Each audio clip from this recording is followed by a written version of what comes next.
What are we doing here? And where are we gonna go? It's like we just woke up one morning, and then it's welcome to the show. Don't ask any questions, just go with the flow. Make as much money as you can, and try your best not to get broke.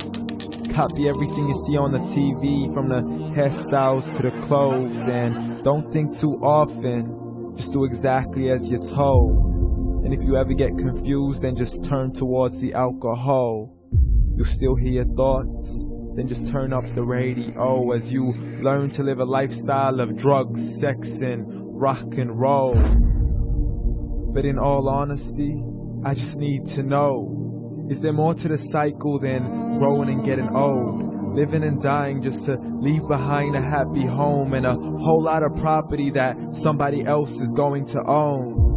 I just really need to know before the casket's closed, 'cause I'm not willing to gamble with my soul, nor am I ready to take any chances. These are just simple life questions, and I'm just searching for some answers.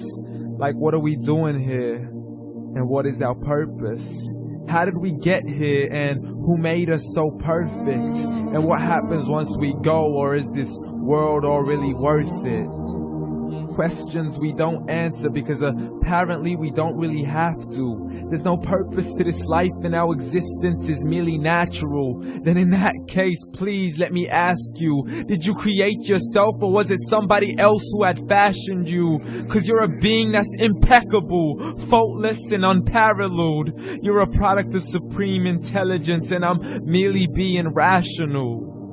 For there isn't a camera on this earth that can come close to the human eye, nor a computer that can compete alongside the human mind. And if the whole world was to come together, we wouldn't be able to create a single fly. So many signs, yet we still deny. As science tries to justify that all this could come from none, when it's a simple sum. 0 plus 0 plus 0 cannot possibly ever give you 1. So from where did all this order come? For everything has its origins, a maker, a creator of its own. I mean, the only reason you're watching this video is because somebody had to press upload. So we can believe in the Big Bang, but I'd rather believe in He who caused it to explode. Allah, the creator of everything along with every single soul. The ever-living, the master, the only one who is in control. Unlike his creation, beyond our imagination. And no, he's not a man, nor does he have any partners in association. He's on his own. And no, he did not ever leave us alone. Just like every manufacturer, he left us with an instruction manual. The Quran and Islam, and I'm sorry to jump to conclusions, but it's the only one possible. The only definition of God is the one and only supreme being. It's logical, a book with 0 contradictions, with miracles that are both scientific and historical, all revealed over 1400 years ago.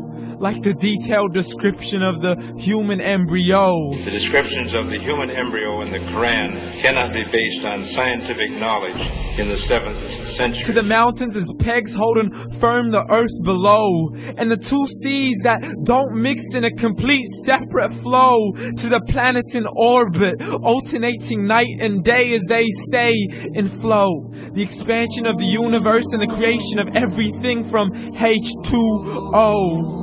To the stories of the past and the preservation of Pharaoh. To identifying the lowest point in the land where Persia defeated Rome. The gushing fluid that created man in the glands between the ribs and the backbone. And not a word has changed, it's still the same. So please explain how all this was known over 1400 years ago.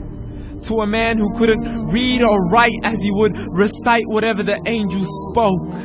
And if you still don't believe, please try to come up with something that's even close. But you can't, so we took God as a mockery and his messengers as a joke. Muhammad could not read or write. How's somebody who can't read or write gonna start a religion? Dismiss the scriptures as legends and tales of the ancient folk as we live life according to our whims, desires, and hopes. Saying this life is the only home we will ever know. We will live then die and simply turn to bones. YOLO! Correction, after the grass dies, the rain arrives and it regrows, and Allah promises to do the same thing to your very soul and bring you back from your very fingertips to your toes. As the all-seeing supreme being watches us so close, and we are surely being tested in our wealth, our health, and our self, and everything that we've been blessed with. So believe, for we will surely be resurrected and be brought back to our Lord and account for every single deed as He hands us our books and orders us to read. From the bad to the good and everything in between. You yourself are sufficient for your own accountability, so don't be mad at me. You are the one who thought He wouldn't come back to me. I gave you a whole life long to search after me, but you were busy in all that which was temporary. So read, and glad tidings to all those who believed. And if you disbelieve, read. And don't let that day be the first day you find out what your life really means. Read.